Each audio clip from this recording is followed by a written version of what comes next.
Hey guys, what's up? I want to show you something that you can do right now with the sabiki rig that'll save you a lot of time and money when it comes to tying a T-knot or dropper loop with an added teaser fly. So let's get to it. Adding a second teaser line about 18 inches up from your main jig itself can definitely attract more fish and increase your fish catch ratio. The reasoning behind this is that you'll be covering two areas in the strike zone where fish are more likely to hang out. Now, when you take the sabiki rig out of the package, you notice that you have a main line with multiple short branch lines coming off of it with teasers attached to the end of each branch line. So here's a helpful tip.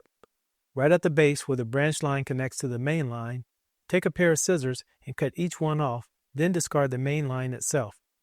Now you have enough extra teaser flies on hand to tie whenever you need one in case you get broke off. Now some of you out there may already know how to tie a dropper loop with a T-knot, and some of you may not. Now the basis of tying a dropper loop with a T-knot is that by adding a T-knot to the dropper loop, it will prevent the branch line with the teaser added to it from becoming entangled around the main line itself. Now the disadvantage of tying a dropper loop with a T-knot is that it takes a little practice and time to tie. And who wants to do that?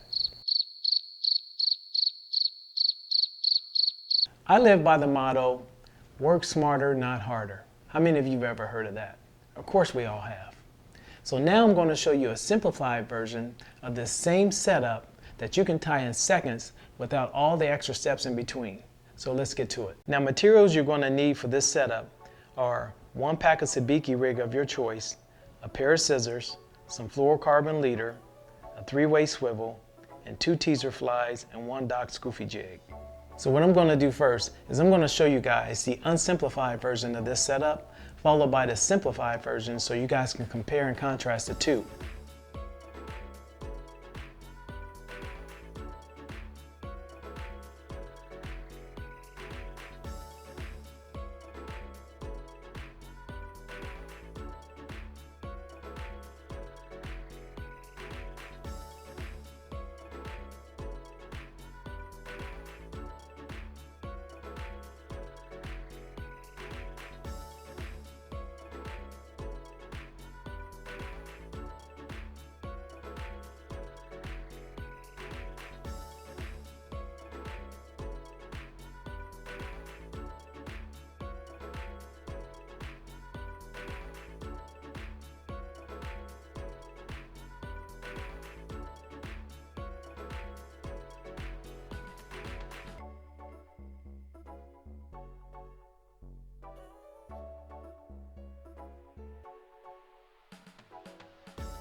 Well, I hope this was helpful to you all and that you learned a thing or two.